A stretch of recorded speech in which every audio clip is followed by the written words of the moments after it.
20 episodes into this show and not a single mention of how I made this knife.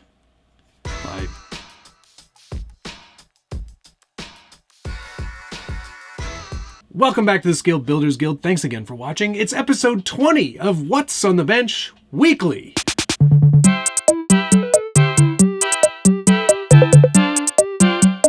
And if you are not familiar with this show, it's where I take you through projects that are on the bench. They pretty much have to be here on the bench. There are some that I am working on that I cannot show you because they are not on the bench, or they are not ready to be shown on the bench because of, pesky release dates and whatnot.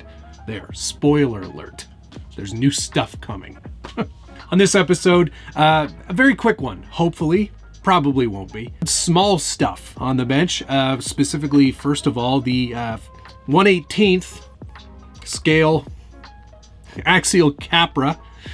This is, of course, not 18th scale. It's labeled as such, but I'll show you why it's not 18th scale in a second. This is probably closer to, I'd say, 12th scale if I was being really nitpicky about it. But again, I've changed the wheels, and well, the tires are the same as the last time you saw them, but now the wheels are different. I had decided I could not put a plastic beadlock on this truck. I needed to put Vanquish Methods on there and fancy beadlock rings, and they're orange, sort of, to match the sort of orange paint. I've also done a few other minor adjustments. I removed the bump stops on the front shocks after Randall told me to. I left them in the rear for now, and he also suggested that I lose the rear weighted portal box covers, but I haven't done that yet either. I am very much enjoying this little truck, so much so that I've actually ordered a Holmes 380 Revolver V2 motor and their Crawlmaster ESC to replace the stock electronics. I'm actually taking this one fairly seriously and doing proper upgrades to it. I am going to keep running that stock full-size servo for now because it works, and why replace something that doesn't? And I guess you could say the same thing about the ESC and the motor, but I do feel like now that I've put a little more weight on the truck and a larger overall diameter tire, despite my first test being successful with the even larger tires, I do want to have more power, more torque available on this little truck. Will the plastic gears handle all that extra power? Who knows? That's what we're here to find out. But not today. Shipment didn't come in time. So we're basically just showing this as is. What a great episode so far. All right, let's get this off the bench and play with some other tiny trucks. Now, some of you may remember that I got a couple of these Traxxas TRX4 Ms a couple weeks back. This is the unfettered with Bronco. I also have the Defender. This one is going to stay stock, completely stock, just as is, right out of the box. I'm not going to mess with this one at all, but I have a whole bag full of upgrades for the Bronco. All kinds of great stuff has shown up. These are the waterproof gears. I think these are the speed gears. I can't remember exactly. I think I purchased these because I wanted to see if I could adjust even more with just changing pinion size. So got those as well. We've got the Mickey Thompson Baja Pro X tires. These are much more aggressive than the tires that are on the Bronco. 4 of those because you need 4. I got the metal axle gears as well, just because I wanted to replace those plastic ones, because we are going to be putting a little more torque into this with the low range gear set. This is an entirely drop-in transmission, so we're going to see how long it takes to drop that in. I also got the blue anodized servo mount as well, because blue means it's waterproof. In addition to all that stuff, I also got one of the unpainted bodies because I do want to do something a little unique. There was a cool kind of retro style prototype that I'm going to try and duplicate. And because it's winter now, I'll be airbrushing this body inside probably because weather sucks. That's why I've got this hoodie on. As you can see, the little Bronco is very adorable. I'm still pretty in love with this body style. Would I buy one in real life? No. I don't like it that much, but I certainly like it tiny. Wait. Don't. But nice looking model, and definitely does all the driving that you would expect it to. Let's get it out of that mode first of all. Let's put it into crawl mode. 1, 2, 1, 2, 3. There we go. Instant reverse, just the way I like it. Okay, so we've got the main transmission in there. Let's pull it out and replace it with the low transmission, because it does have a lot of, it's speedy, even in its stock form. And I know there's even higher gear set available, but I cannot imagine how much faster that would be. Let's take this transmission out and replace it with the crawler transmission. It's all there, ready to go for you, all one piece. So it should be pretty easy to drop it in.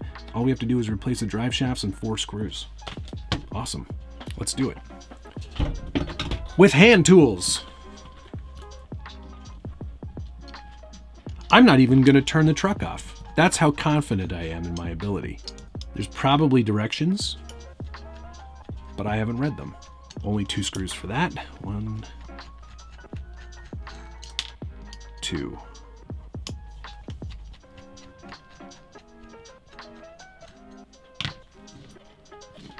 And that all should pop out. Drive shafts can be removed now. And there's the transmission. I think we just have to remove the wiring. There you go, all one piece. Put that over there so I don't forget. Reinstall the same one. And here's our no low gear transmission. So we'll put the drive shafts on first. Okay, we'll feed our wires through here. Make sure our drive shafts are aligned. There we go. That sits right there. There's a nice little wire retainer on the battery mount, which is great. Nice to see all the attention to detail they put into this. It's nice that Traxxas offers these just as a full drop-in replacement. I think it's really smart on their part. And it makes it simple for newbies and children to have fun replacing parts on their RC cars without too much trouble. It's a good way to do it. Get them hooked when they're young. And let's mount that battery tray back in place. The 2 screws. There we go. What was that? 5 minutes from beginning to end? Battery strap back on. Let's see how much slower it crawls now. Oh yes, that's much more in the realm of what I would have expected. Fantastic. Now, does it have torque as well? Yes, it does.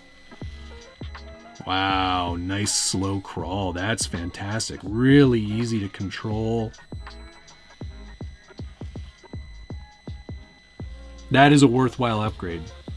I'll tell you right now, that is a worthwhile upgrade for sure. Now, if you're committed and you just want to go with that, they do offer just the gears separately. So you could open up the actual transmission and replace those gears yourself. Which is probably why I also bought the high-speed gears, so I could just take my mid-range transmission and replace all the gears in that. That's going to be a nice little upgrade as well for the future. While we're at it, let's just take these tires off because they are not glued. Traxxas made it easy from the factory to upgrade your tires, wheels, whatever you wanted. Suspecting that you'd probably want to use these tires again with a beadlock wheel, now you can. You don't have to mess with trying to unglue them. Mickey Thompson Baja Pro X now installed as well. I did not glue them. I will be getting beadlock wheels in the future. Traxxas does make methods for these vehicles, and those are not available yet. Will be soon. I'll be getting a set as soon as they are. But they do look great. Nice aggressive tread pattern. Certainly going to be better for mud and loose kind of conditions. And I'm pretty chuffed on that. Let's see it. Let's see if it can crawl up its counterpart here. Yes, love it. It's fantastic. Yeah, that crawler set of, we're gonna add the metal gears to the axles. This is a ring and pinion, both metal, and we'll be lubricating those once we get them installed. This should be fairly straightforward though, not too difficult. Just have to remove the steering elements from the front axle. We'll be able to swing those drive shafts out of the way, open up the diff case, and remove the ring and pinion.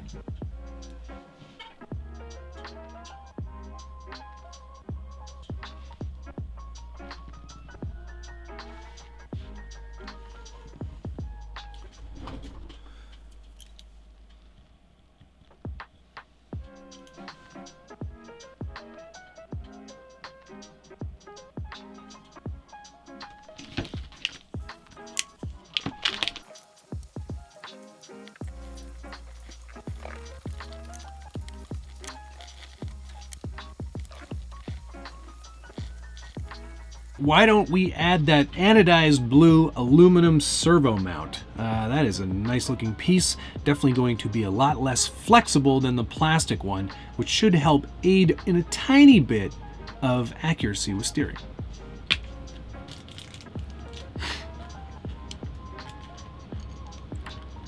I'm going to try to also do this without taking anything off.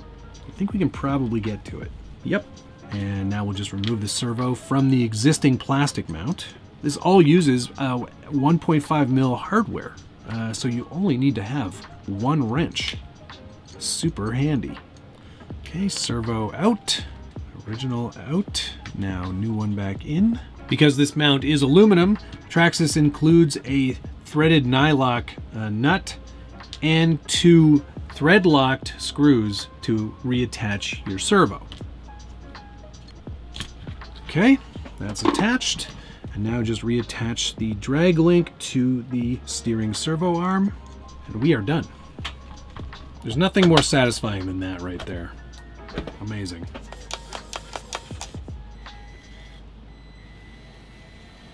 Perfect. Nice little set of upgrades there from Traxxas. I'll be sure to put links down below to everything that I used today to upgrade the TRX4 M and the Capra UTB18. In coming episodes, we'll get this unpainted body painted, and we'll detail it up and share all the details of how that goes down in an upcoming episode. I'm looking forward to doing this. It's definitely going to be nice to have one that I can call my own. Hey, you know, these two actually look pretty similar. I wonder if I even needed to. Well, you know what? I'm going to keep a complete nice body, and we'll do something fun with this second one. Oh yeah, of course. See? Here, the top is white. That would never fly. We'll definitely be making changes to this body in an upcoming episode. As you can see, all the parts, there's the molded plastic bits that make up the fenders and the clip system. We're going to be doing some paint work on that as well. Clear windows, and then all the accessories and stickers and spare tire and all the hardware to go with it is all in that. And yeah. I also hope that you're following along on Instagram, because this week I put out a reel featuring my Trick RC's latest kit for the Arma Felony. Arma Felony is already a very badass looking vehicle, and I absolutely love it. It's like one of my favorites. I don't drive it enough. But now that I've got this incredible light system from Dan over at My Trick RC, I'm probably going to be getting it out a lot more often. It features headlights, optional fog lights if you want to include those as well. There is also a really cool set of brake lights that get added to the body. He created his own 3D printed mounts that hold some very cool wafer thin LED strips. And they're also functional brake lights. You actually plug it into the throttle control channel and wire it through that. Not only do you get the brake lights that function, you also get reverse lights and a backfire mode. It is so cool. And this is all thanks to his new UF7R controller. It's a very cool, very compact unit, and it fits perfectly inside the Arma Felony without having to get a whole bunch of extra wiring done. It's pretty phenomenal, and I highly recommend it. I'll be sure to put links down below to My Trick RC's website, and go check out the Instagram reel, because that's where you see it all in beautiful high definition. That's that's pretty much it for what's on the bench this week. There's other projects on the go, I just can't share them with you yet, which is always a pain because there's definitely some very cool stuff coming. And I hope that you'll stay tuned. Thank you so much for watching. We'll see you again next week.